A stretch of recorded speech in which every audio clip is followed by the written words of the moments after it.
Assalomu alaykum barchaga. Laborator statistika to'g'risidagi mavzuyimizni o'rganishga xush kelibsiz.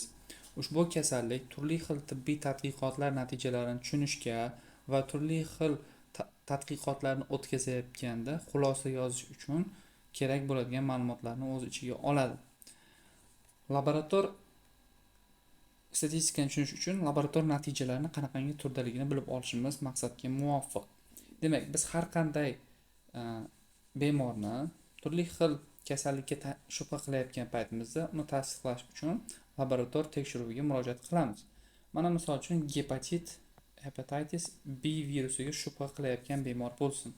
Uni qonidan gepatit B antigeniga, surface antigenga analiz topshirishni buyursak va biz ehtimoliy kutishimiz kerak bo'lgan javoblar 4 xil variantga bo'linadi. Birinchisi, bu musbat natija, ya'ni pozitivlik deyiladi. Ya'ni bordi-yu bemor qonida gepatit B surface antigen aniqlanadigan bo'lsa, biz u bemorni katta ehtimollik bilan gepatit B bor degan xulosamizni yoki shubhamizni tasdiqlab olamiz.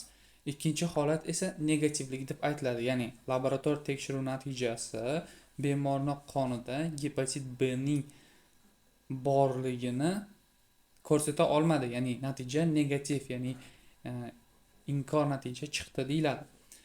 Lekin laborator tekshiruv natijalari bundanda chuqurroq natijalarni ko'rsata oladi. Ya'ni 100 ta bemorning qonini olib gepatit B ga topshirsak va shu 100 tasini ham natijasi pozitiv chiqdi deb tasavvur qiladigan bo'lsak, shu 100 ta bemorning hammasida ham haqiqatdan ham gepatit B bo'lmasligi mumkin. Bu bizda pozitiv natijani shubha ostiga qo'yadi. Ya'ni haqiqatdan ham pozitivmi yoki adashib turib laboratoriya pozitiv natijani berdimi degan so'roqqa javob beradi. Va mana shu narsani hisobiga musbatlik, ya'ni pozitivlik haqiqiy musbatga, ya'ni true pozitivga va false pozitivga bo'linadi. Yolg'on tekan pozitiv. Ya'ni natija pozitiv chiqdi, lekin bemorda esa gepatit B yo'q. Bu degani pozitiv natija yolg'on ekan, ya'ni false pozitiv ekan deydi. Ikkinchi holat negativlikka nisbatan ham xuddi shu qarash ishlatiladi. Negativ chiqqan javob, mana 100 ta bemorni gepatit B ga topshirganimizda ularning natijasi negativ bo'ldi. Mana shu chiqqan 100 ta odamni ikkitasida yoki 3 tasida gepatit B bor edi, lekin test buni ko'rsata olmadi degan holat ham bo'lishi mumkin. Bunda negativlik, ya'ni kasal bo'lmagan odamlarda kasallikni yo'q deb ko'rsatsa, haqiqatdan ham negativlik to'g'ri, ya'ni true negative deb aytiladi. Bordi-yu kasal bo'lgan odamlarda kasallik yo'q ekan deb aytadigan bo'lsa laborator natija, buni biz false negative yoki soxta negativlik, soxta manfiylik deb aytamiz. Shunda umumlashtiradigan bo'lsak, laborator natijalar musbat natijalarga va manfiy natijalarga bo'linar ekan. Musbat natijalar haqiqiy musbat va soxta musbatga bo'linadi. Haqiqiy musbatni TP yoki true positive deb aytamiz. Bunda kasal bo'lgan odamda natija ham musbat bo'ladi. Soxta musbat esa false positive deb aytilib, sog'lom odamda natijani musbat qilib ko'rsatadi. Ya'ni sog'lom odam bor bizda, lekin laborator tekshiruv natijasi unda kasallik belgilarini topildi deb xulosa beryapti. Bu holat false positive deb aytildi. Ikkinchisi, manfiy natijalarning paydo bo'lishi. Manfiy natijalar haqiqiy manfiy va soxta manfiyga bo'linadi. Haqiqiy manfiy true negative deb belgilanib, sog'lom odamda natijaning manfiy bo'lishi. Logik jihatdan o'ylab qaralsa, sog'lom odamda natija manfiy chiqishi kerak. Shu holat mos keladigan bo'lsa, haqiqiy manfiy, ya'ni true negative deb aytamiz. Ikkinchisi, soxta manfiy, false negative deb aytiladi. Bu kasal odamda natijaning manfiy chiqishi bilan tushuntiriladi. Ya'ni kasal odamda biz natijani musbat bo'lishini kutamiz-ku, laboratoriya bo'lsa bizga manfiy natijani beryapti. Bunaqangi holatlarda soxta manfiy, ya'ni false positive natijasi qayd qilinadi. Laborator tekshiruvni qanchalik bemorlarda musbat natija ko'rsata olish qobiliyati sensitivlik deb aytiladi. Ya'ni sensitivlik bu laborator testning haqiqatdan ham bemor bo'lgan odamlarda musbat natija ko'rsata olish qobiliyati ekan. Sensitivlikni aniqlash uchun haqiqiy musbat natijalarni barcha kasallanganlar soniga bo'lamiz. Ya'ni bizda barcha kasallanganlar TP ya'ni true pozitivlar va false negativlar bo'ladi. Chunki negativ ko'rinishiga qaramasdan negativ ko'ringan bemorlarda kasallik bor, ya'ni bizda false negativ holati haqiqiy kasallikni bildiradi deymizda. Buni barcha kasallanganlar soniga hisoblab olamiz. Shunda haqiqiy musbatlar sonini haqiqiy kasallanganlar soniga bo'lib uni 100 ga ko'paytirsak, bu laborator testning sensitivliligini bildiradi. Ushbu sensitivlik bemorlarda skrining testlarini tanlashda muhim ahamiyatga ega. Ya'ni skrining testlari uchun biz yuqori sensitivlikka ega bo'lgan testlarni tanlashimiz kerak. Tasavvur qiling, 100 ta aholi, 100 ta taxminiy odamdan biz laborator tekshiruvini oldik va ularda taxminan sifilisga shubha bor deb qabul qilyapmiz. Ya'ni sifilisni ko'rsata olish uchun test bizda false negativlilik, ya'ni haqiqiy kasal odamlarda negativ degan javobni kamroq berishi kerak. Va shuning uchun biz mana shu ko'rsatkichi yuqori bo'lgan testlarni ishlatishimiz kerak. Ikkinchisi bu spesifiklik deb aytiladi. Spesifiklik laborator tekshiruvining sog'lom shaxslarda manfiy natija bera olish qobiliyatini ko'rsatadi. Ya'ni odamda kasallik yo'q, laboratoriya ham shuni tasdiqlash kerak. Buni hisoblash uchun haqiqiy manfiy natijalarni barcha kasallanmaganlar soniga bo'lamiz. Buni hisoblash uchun true negative bu o'zi bizda shundoq ham kasallanmaganlar va laboratoriyada ham kasallanmagan deb ko'rsatilganlar soni va bunga kasal deb laboratoriya ko'rsatyapti, lekin bemor esa haqiqatda kasal emas, ya'ni false positive holati keltirib o'tilgan.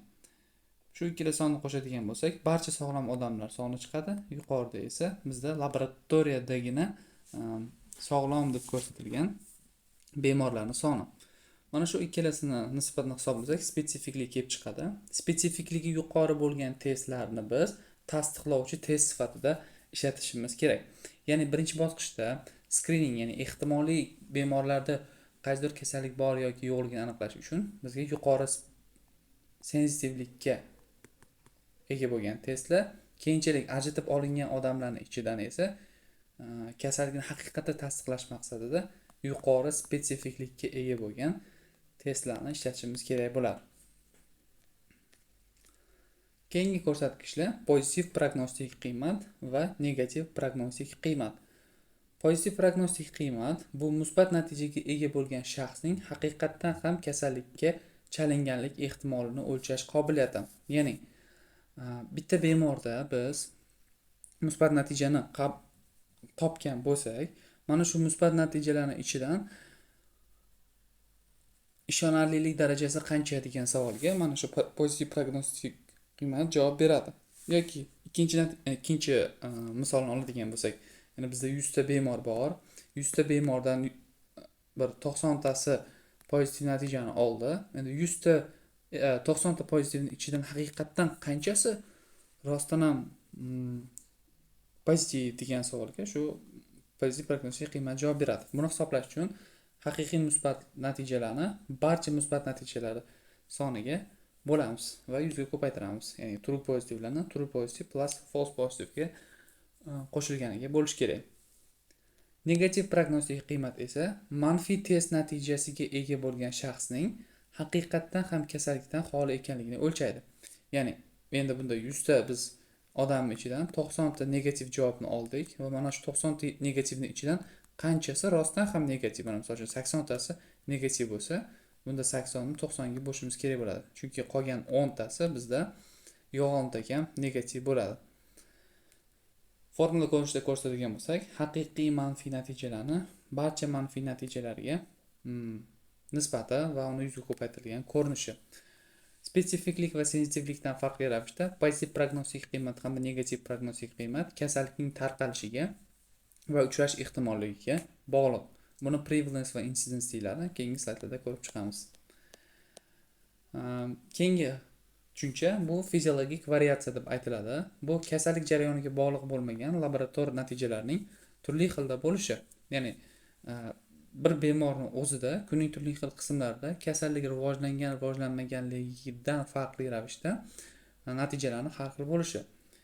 Ya'ni natija kunning ma'lum bir vaqtda o'zgarib tursa, uni sutkalik variatsiya deb aytamiz va bunga ta'sir qiladigan omillarga ovqat ratsioni, jismoniy mashq bilan shug'ullanish, tana haroratining o'zgarishi, chekish, dori mahsulotlarini iste'mol qilish kiradi. Bordi kundan kunga o'zgaradigan bo'lsa, buni kunlar aro variatsiya deb aytamiz. Analitik variatsiya yoki takroriylik. Bu bir xil namunadagi takroriy laborator tekshiruvlar o'tkazilganda ko'rinadigan o'zgaruvchanlik. Ya'ni mana biz bitta qon oldik va bir xil vaqtda tekshiruvni o'tkazadigan bo'lsak, ikki natija orasida birmuncha farq bo'lishi mumkin. Va mana shu farq turli xil testlarda turli xil bo'ladi. O'lchashlar ko'pincha kunlik intervalllarda takrorlanadi. Buni baholash uchun variatsiya koeffitsiyenti deb aytiladigan ko'rsatkichdan foydalanadi. Variatsiya koeffitsiyentini hisoblash uchun birinchi biz standart deviatsiya deb aytiladigan ko'rsatkich nimaligini bilib olishimiz kerak. Ya'ni biz aytaylik 10 ta bir xil vaqtda olingan qon namunasini gemoglobin miqdorini tekshiryapmiz va mana shu tekshiruv natijalarimizda birinchi tekshiruv natijasida aytaylik 10 chiqsin, ikkinchisida 10,5 chiqsin, uchinchisida 9,5 chiqsin va hokazo bo'lsin va bularning orasidagi o'zaro o'zgaruvchanlik taxminan plus minus 1 ga teng bo'lsin. Ya'ni hozir tekshirilganda taxminan 10 chiqishi kutilayotgan natija 9,5 chiqsa ham buni norma sifatida qabul qilsak bo'ladi. Ya'ni deviation, ya'ni o'zgaruvchanlikni standarti 1 ga teng ekan deyiladi. Buni hisoblash uchun mana bu formuladan foydalaniladi. Bunda har bitta holat uchun, ya'ni misol uchun 10,5 chiqdi bizda, lekin umumiy o'rtachasini, ya'ni 10 ta tekshiruv natijasida chiqqan natijalarni o'rtachasini hisoblaydigan bo'lsak, u 10 ga teng bo'lsin. Bizda ikkinchi ko'rsatkichimiz 10,5 ga teng edi. 10,5 dan 10 dan 10 ni ayirib tashlaymiz va bunda 0,5 qoladi. 0,5 ni darajasiga ko'paytiramiz va xuddi shu holatni keyingi tekshiruvlar uchun ham hisoblaymiz va ularni summasini chiqarib umumiy tekshiruvlar sonidan 1 ni ayrilganga bo'lamiz. Ya'ni umumiy tekshiruvlar soni n minus 1 va uni ildiz ostidan chiqaradigan bo'lsak, standart deviatsiyani ko'rinishi chiqadi. Standart deviatsiyani hisoblab olganimizdan keyin, u taxminan misol uchun 0,5 bo'lsin, 0,3 bo'lsin, testni turiga qarab turib har xil bo'ladi. Uni o'rtacha qiymatga bo'lamiz va 100 ga ko'paytiramiz. Shunda bizda variatsiya koeffitsiyenti kelib chiqadi. Variatsiya koeffitsiyenti qancha yuqori bo'lsa, testni barqarorligi shunchalik kam hisoblanadi. Ya'ni biz aytaylik, mana hozir ma'lum bir turdagi tekshiruv usulini qo'llaganimizda gemoglobinni orasidagi farq 0,5 ga teng bo'lsin, ya'ni variatsiya koeffitsiyenti 0,5 ga teng bo'lsin. Ikkinchi holatda esa yangi tekshiruv metodini ishlab chiqqanimizdan keyin u 0,2 ga adashsin. Bizda variatsiya koeffitsiyenti yuqori bo'lgan holatda natijalarni har xilligi ortib ketadi. Ya'ni barqarorligi kamayadi. Tekshiruvni qayta-qayta o'tkazganda yana eski natijani olish ehtimolligi kam bo'ladi. Demak, bizda klinik jihatdan laborator tekshiruv usuli ishonchli deb aytish uchun bizda testimiz juda ham barqaror bo'lishi kerak. Barqaror degani variatsion koeffitsiyenti kam, ya'ni 0,2 bo'ldi degani, aytaylik, gemoglobin tekshiruv natijasi 9,8 dan 10,2 orasida bo'ldi. Ya'ni plus minus 2 ga teng bo'ldi. Bu yaxshi ko'rsatkich hisoblanadi. Chem birinchi holatdagidan, ya'ni 0,5 bo'lsa, gemoglobin tekshiruv natijasi 9,5 dan 10,5 oralarida bo'lsa. Shuning uchun biz kasallikning progressiyasini baholash maqsadida yuqori barqaror testlardan, ya'ni variatsion koeffitsiyenti past bo'lgan testlardan foydalanishimiz kerak. Va bu albatta shuncha bir qancha tushunishga qiyinchilik paydo qilishi mumkin, lekin bir ikkita misol asosida bir ikkita mashqlar ishlagandan keyin juda ham tushunishga oson va keyinchalik kelajakda ishlatishga qulay metod ekanligi yaqqol namoyon bo'lib qoladi. Va nihoyat ushbu darsda ulashmoqchi bo'lgan keyingi tushunchamiz prevalence va incidenslar hisoblanadi. Prevalence degani bu kasallikning tarqalish darajasiga nisbatan ishlanadigan ko'rsatkich. Mana misol uchun gepatit B bilan og'riydigan odamlarning Namangan shahrida umumiy soni taxminan 1 millionga teng. Taxminan bu noto'g'ri ko'rsatkich. 1000 ta deylik. Taxminan 1000 taga teng bo'lsin. Bu kasallikning prevalence hisoblanadi. Ya'ni tarqalish darajasi. Ikkinchi holat esa incidence deb aytiladi. Kasallikning yangi paydo bo'layotgan holatlarini hisobga oladi.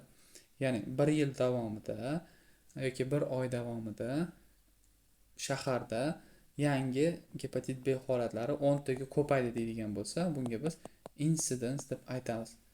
Kasallikni prevalensiga bemorlarning tamomila sog'ayib ketishi, bemorlarning nobud bo'lishi yoki yangi kasallik holatlarining ko'p yoki kam bo'lishi kabi parametrlar ta'sir qiladi. Incidence ga bo'lsa, yangi yuqtirib olingan holatlar nazarda tutiladi. Shu bilan ushbu darsda ulashmoqchi bo'lgan ma'lumotlarimiz tugadi. Keyingi darslarda ko'rishguncha xayr, salomat bo'ling.